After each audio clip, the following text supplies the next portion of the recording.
आशा करता हूं आप सभी लोग अच्छे होंगे। मेरा नाम है अंकित हरिद्वाज। प्रशांति ट्यूटोरियल में आपका स्वागत है। तो दोस्तों, आज हम वोकैबुलरी का थर्ड पार्ट डिस्कस करेंगे। ऑलरेडी हमने वोकैबुलरी का से रिलेटेड फर्स्ट और सेकंड पार्ट डिस्कस कर लिया है। अगर आप चाहते हैं कि फर्स्ट और सेकंड पार्ट भी आप देखें तो आप डिस्क्रिप्शन बॉक्स में जाकर दो लिंक दी हुई है, उस लिंक पर जाकर आप फर्स्ट और सेकंड वीडियो वोकैबुलरी से रिलेटेड बढ़िया तरीके से रीड कर सकते हैं और देख भी सकते हैं। और जानकारी के लिए मैं बता दूं, जो ये वोकैबुलरी की सीरीज चल रही है ये रूट वर्ड पर बेसिस है। किस पर है बेसिस? रूट वर्ड पर। और रूट वर्ड क्या होते हैं मैंने फर्स्ट और सेकंड लेक्चर में आपको ऑलरेडी डिस्कस कर लिया है। तो आइए डिस्कस करते हैं सेकंड थर्ड वाला जो पार्ट है हमारा, ये भी रूट वर्ड पर बेसिस है। अच्छा, रूट वर्ड क्या होता है? जैसे कि मैंने आपको फर्स्ट लेक्चर में बताया था कि रूट एक्चुअली में क्या होता है। तो रूट मतलब होता है किसी चीज का एक प्रकार से बेस, है ना। अब बेस क्या होता है? जैसे आपने देखा होगा कि अगर कोई बिल्डिंग फॉर्म होती है तो उस बिल्डिंग को फॉर्म करने के लिए एक बेस तैयार होता है ना। पहले क्या होता है? एक बेस तैयार होता है, जैसे कॉलम होता है, बीम लगा दिए जाते हैं। तो वैसे ही किसी वर्ड को फॉर्मेट करने के लिए, सबसे पहले फॉर्मेशन करने के लिए उसमें भी एक बेस की रिक्वायरमेंट होती है, नीड होती है। अच्छा, उसी बेस को हम क्या बोलते हैं? रूट। मतलब कोई भी अगर वर्ड बना है तो उसके अंदर कोई ना कोई रूट उसका छुपा होगा। और रूट जो होता है उसका एक पर्टिकुलर मीनिंग होता है। जैसे यहाँ पे आप देख सकते हैं एक रूट वर्ड लिया है हम लोगों ने, एसर, एसरी, एक्री और एसिड। अगर ये वर्ड आपको किसी भी वोकैबुलरी में दिखते हैं, just like acer, acri and acid, तो इन तीनों का जो मीनिंग होता है वो सेम होता है। वो क्या मीनिंग होता है? बिटर या सार। अच्छा, ये बिटर और सार्प का मीनिंग क्या होता है एक्चुअली में? तो बीटर का मतलब होता है, हिंदी में अगर देखा जाए तो इसको बोलते हैं कड़वा। क्या बोलते हैं दोस्तों? कड़वा। और सार्प का मतलब ये होता है कि जैसे आपके पास कोई ब्लेड है, उसको सार्प करते हो ना, तीखा जिसको बोलते हैं। अगर हिंदी में देखा जाए तो क्या बोल सकते हो आप? तीखा कर सकते हो। तो वैसे ही यहाँ पे भी कुछ वोकैबुलरीज दी हुई हैं। तो इन वोकैबुलरी में ये सारे रूट वर्ड्स छुपे हुए हैं। जैसे यहाँ पे देख सकते हैं कि पहला क्या, एक्रीमोनियस में क्या देख सकते हैं आप? यहाँ पे क्या रूट वर्ड छुपा हुआ है? एक्री, जिसका मीनिंग भी क्या जाएगा? बिटर या सार। सेकेंड वाला क्या है? एसरबिक। एसरबिक में भी क्या छुपा हुआ है देख सकते हैं आप? क्या यहाँ पर? एसर, इसका भी मीनिंग क्या जाएगा? बिटर सार। एक्रीमोनी में भी आप देख सकते हैं यहाँ पे एक्री छुपा हुआ है। एक्रीड में फिर क्या? एक्री वापस से। एक्रीडिटी में फिर से एक्री। एक्सरबेट में यहाँ पे आप देख सकते हैं ये वाला जो वर्ड है एक्सर। और यहाँ पर एसरबेट में आप देख सकते हैं एसर, एसिड और एसिडोमीटर। तो यहाँ पर सारे रूट वर्ड छुपे हुए हैं जिनका पर्टिकुलर जो मीनिंग जा रहा है वो क्या जा रहा है दोस्तों?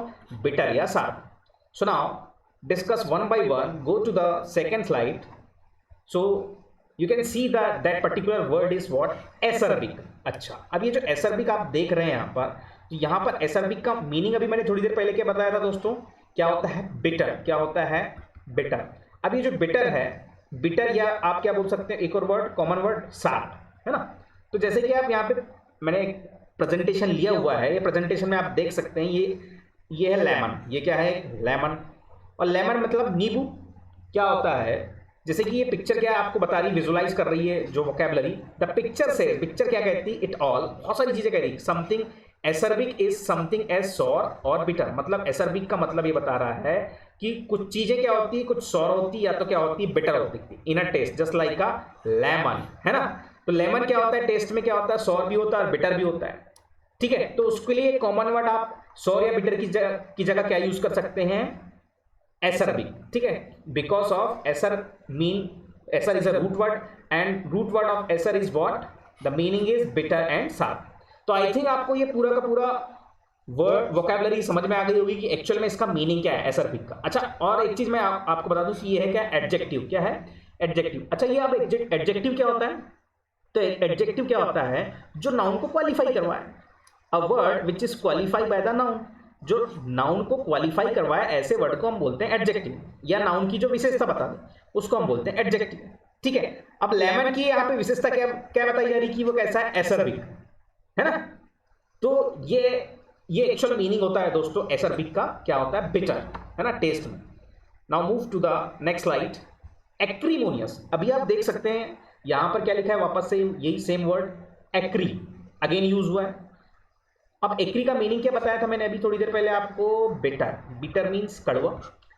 आई IOU, जब कभी भी आपको IOU कहीं दिखता है किसी वर्ड में या वोकैबुलरी में, तो इसका मीनिंग होता है स्पीच। क्या होता है? स्पीच। अब ये स्पीच इसका मीनिंग है।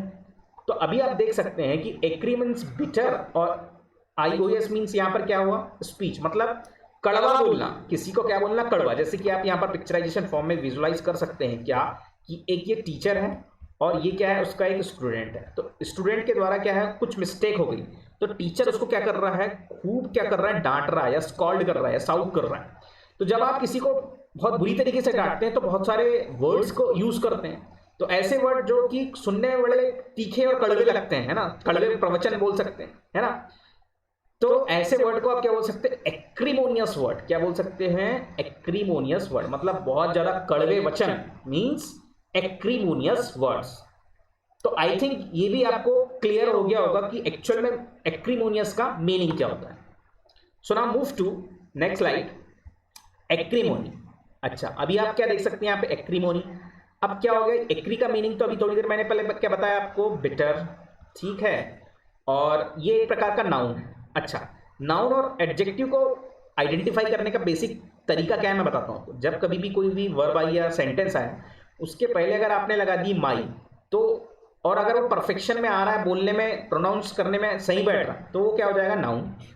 और अगर कोई भी सेंटेंस के पहले अगर आपने क्या लगा दी? आई एम, और आई एम लगा दी, तो वो किसको आइडेंटिफाई करवाएगा? एडजेक्टिव को आइडेंटिफाई करवाएगा, अगर वो परफेक्ट बैठ रहा है। तो जैसे कि यहां पर आप क्या देख सकते हैं? एक्रीमोनी। तो एक्रीमोनी किसके साथ बैठेगा बताओ? एक बार बोल के देखो। माई एक्रीमोनी सही जाएगा कि आई एम एक्रीमोनी जाएगा? तो क्या सही जाएगा? माई एक्रीमोनी। और माई जहां लग जाता है वो किसको आइडेंटिफाई करवाता है? नाउन को। जैसे कि अभी पिछली स्लाइड में हमने देखा कि जैसे कि ये एडजेक्टिव है एक्रीमोनियस। अब एक्रीमोनियस के साइड सामने अगर आप क्या लगाते हैं? जैसे माई लगाते हैं, तो my acrimonious is not suitable for that particular word. अब अगर इसकी प्लेस पर आप क्या यूज करते हैं? I am acrimonious. तो एक्रीमोनियस एक एडजेक्टिव है, तो आई एम एक्रीमोनियस परफेक्ट बैठ रहा है, ठीक है, तो ये हो गया adjective. But in this slide you can see acrimony means my acrimony. तो एक्रीमोनी माई के साथ लगा रहे हैं, तो अब ये क्या हो गया? नाउन। अच्छा, मीनिंग क्या होता है? मीनिंग होता है एंग्री एंड बिटर फीलिंग। जब आप बहुत ज्यादा गुस्से में होते हो ना, तो आपकी जो फीलिंग होती है बहुत ज्यादा कैसी हो जाती है? बिटर हो जाती है, मतलब एक दूसरे के ऊपर बहुत ज्यादा गुस्सा फूट पड़ता है। तो वो जो सिचुएशन क्रिएट होती है, तो वो सिचुएशन कैसी होती है? एक्रीमोनियस, एक्रीमोनी होती है। कैसी होती है? वो जो पूरा एक सिचुएशन होता है, उसको एक पर्टिकुलर सिंगल वर्ड में आप क्या बोल सकते हो? एक्रीमोनी। हम एक दूसरे के प्रति क्या हो रहे हैं? एक्रीमोनी हो रही है। तो आई थिंक ये वाला वर्ड भी, ये वोकैबुलरी भी आपको अंडरस्टूड हो गई होगी। Now move to next slide, acrid. अब एक्रीड में मैंने भी बताया आपको एक्रीड का मीनिंग क्या होता है? बिटर या शार्प, ठीक है। अब बिटर और शार्प तो होता है ये रूट वर्ड के अकॉर्डिंग। अब क्या होता है? जैसे कि आप यहाँ पर बहुत सारी पॉपुलेशन है, अब क्या हो रहा है? यहाँ पर स्मोक हो रहा है, तो स्मोक के कारण क्या होता है? लोग इधर उधर भागना स्टार्ट कर दिए। जैसे कि आपने अश्रु गैस सुने होंगे ना, अश्रु गैस। तो अश्रु गैस क्या करती है? बहुत ज्यादा तीखी होती है गंध में भी, और जब आपकी आंखों में पड़ती है तो वो क्या होती है? बहुत जलन देती है ना। तो वैसे ही यहाँ पे अश्रु गैस छोड़ी गई है, और ये अश्रु गैस क्या एक प्रकार का स्मोक है, जो कि आपको क्या हो रही? बहुत ज्यादा स्मेल कर रही है, ठीक है। बिटर मतलब तीखी गंध, तीखी गंध बोल सकते हो आप उसको। या तो फिर फैक्ट्री से निकलने वाला जो स्मोक होता है, वो भी एक प्रकार का क्या होता है? तीखी गंध युक्त वाला होता है। तो उसको आप क्या, अगर आप उसको क्या नहीं कर पाते प्रॉपर वे में, आप उसको स्मेल नहीं कर पाते, इतनी ज्यादा तीखी गंध होती है। तो ऐसी तीखी गंध वाले वर्ड्स के लिए आप क्या यूज कर सकते हैं? एक्रीड। मीन्स आप क्या बोल सकते हैं यहाँ पर? आप इसको एक्रीड स्मोक, क्या बोल सकते हो आप? Acrid smoke. तो आई थिंक ये भी आपको क्लियर हो गया होगा ये वो word. Now move to next slide, acridity. अब एक्रीडिटी क्या है? जैसे ये वाई आ गया तो ये तो हो गया नाउन, ठीक है। अब एक्रीडिटी मीन्स, एक्री मीन्स क्या होता है? बिटर। अभी क्या हो रहा है? एक चाइल्ड है, अब इसने क्या किया? चाय पीना था, मदर नहीं थी, इनने चाय बनाना स्टार्ट किया। इनने चाय पत्ती की जगह क्या डाल दी? राई। सेम होती है, दिखती सेम। तो अब क्या होगा? अब जब आपने चाय पत्ती की जगह राई डाल दी है, तो इसने क्या किया? वापस से इसको छाना, और जैसे ही अपने माउथ के पास लाया, तो उसको क्या हुआ? जो स्मेल आई वो बहुत गंदी स्मेल आई, जिस कारण इसने क्या कर दिया? देखो, अपना जो कप है वो अपने से थोड़ा दूर कर दिया। कारण क्या है? क्योंकि वहां पे वो क्या होगी? एक्रीडिटी होगी। क्या होगी? एक्रीडिटी। मतलब एक्रीडिटी का मतलब क्या होता है? वहां पर क्या होगी? तीखी गंध होगी, मतलब जो जिसको आप स्मेल नहीं कर सकते, you can't smell that particular thing, so that in that situation you can use acridity. तो आई थिंक ये वर्ड भी आपको क्लियर हो गया होगा, acridity. So now move to next slide, exacerbate. अब एक्सरबेट में आप देख सकते हैं एक रूट वर्ड छुपा है, क्या, एसर। अब लेकिन अब यहां पर क्या आ गया, एक्सरबेट। एक्स का मीनिंग होता है प्री, एक्स का मीनिंग क्या होता है, फ्री, है ना। जैसे आप बोल सकते हैं एक्स गर्लफ्रेंड, एक्स बॉयफ्रेंड, है ना, एक्स प्राइम मिनिस्टर भी आप बोल सकते हैं। एक्स मीन्स बोलता है प्री, मतलब पहले। अब कड़ुआ, अब मतलब क्या होता है, जैसे ये आप देख सकते हैं कि किसी सिचुएशन के कारण क्या होता है, जैसे कोई सिचुएशन आपके पास क्रिएट हो गई, पहले इंसिडेंट कोई हुआ होगा आपकी लाइफ में, और अगर आप बैठे हैं और उसी जगह पर बैठे जहां पर वो इंसिडेंट पहले हो चुका है एक बार, तो फिर वो इंसिडेंट आपके माइंड को स्ट्रक करा, और जैसे ही वो इंसिडेंट आपके माइंड को स्ट्रक करा तो कंटिन्यूअसली आपके मन में वो थॉट डेवलप होते गए, जो आपको बार बार पिंच करना स्टार्ट कर दिए, ठीक है। और जब इतना पिंच होगा, इतना आप उसको बार बार रिकॉल कर रहे हैं, बार बार आप क्या हो रहे हैं, सौरव फील कर रहे हैं, दुख महसूस कर रहे हैं अपने आप में, तो क्या हो रहा है, आप जख्मों को ताजा कर रहे हैं। वहां पर क्या कर रहे हैं, जख्मों को ताजा कर रहे हैं। तो जहां पे जख्मों को ताजा करने वाली कहानी होती है, उस जगह पर आप क्या यूज कर सकते हैं, एक्सरबेट। क्या यूज कर सकते हैं, एक्सरबेट। जैसे कि आप देख सकते हैं कि ये एक बॉय है, अब ये क्या कर रहा है कि are you one of those unfortunate types that makes thing worse, मतलब कि आप क्या करते हो, बार बार किसी सिचुएशन को बहुत ज्यादा जो आपकी लाइफ में पहले घटित हुई है, तो उसको बार बार याद करते हो तो वो ज्यादा और पैनी हो जाती है। जैसे ये ब्लेड है, ब्लेड को आप क्या करोगे, जितना ज्यादा आप उसको बार बार उसको घसोगे तो वो क्या होती जाएगी, पैनी होती जाएगी। तो वैसे ही गुस्सा भी है, एंगर भी है, आपको क्या होता जाएगा, पैना, अगर आप किसी इंसिडेंट को लेकर बार बार चिंता करते रहेंगे, ठीक है, कंटेम्पलेट करते रहेंगे। तो आई थिंक ये वर्ड भी आपको एक्सरबेट क्लियर हो गया होगा। Now move to next slide, acerbate. अब एसर आ गया यहाँ पे, कॉमन रूट वर्ड, इसका मीनिंग क्या जाता है, बिटर, है ना, या फिर सार। ये आप एक मैन को देख सकते हैं, ये क्या है, किसी कारण, किसी पर्टिकुलर थिंग के कारण ये क्या हो गया, बहुत ज्यादा क्या हो गया, इसके साथ कोई वाक्य हुआ होगा तो ये क्या हो गया, बहुत ज्यादा इरिटेट हो गया। क्या हो गया, बहुत ज्यादा इरिटेट।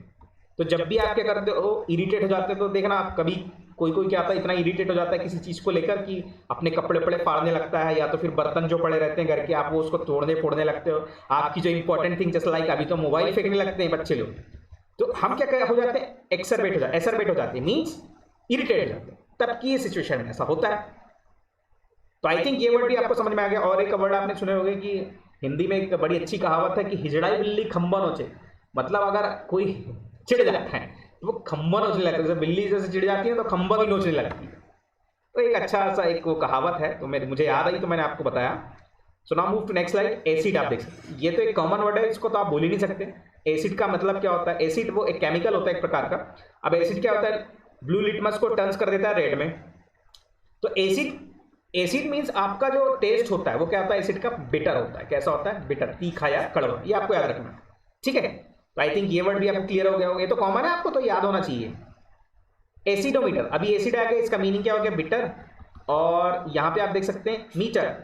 तो एसिड को मेजर करने के लिए जो मीटर आप यूज करते हो, उस मीटर को आप क्या बोलते हैं, एसिडोमीटर। मतलब एसिड को मेजर करने वाले मीटर को हम क्या बोलते हैं, एसिडोमीटर। तो एसिडोमीटर क्या मेजर करते हैं, पीएच वैल्यू मेजर करता है। पीएच वैल्यू कैसी, जैसे अगर आप 7 की बात करें, अगर पीएच वैल्यू अगर 7 है तो इसका मतलब क्या है, वो किसकी है, वाटर का पीएच है।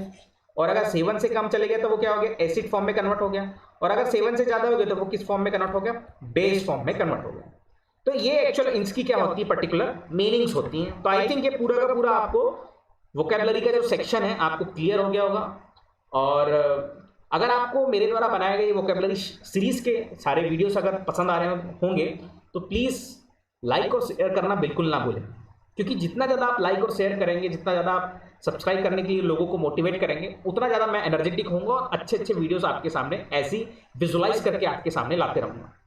तो चैनल के साथ बने रहने के लिए आपका बहुत बहुत धन्यवाद।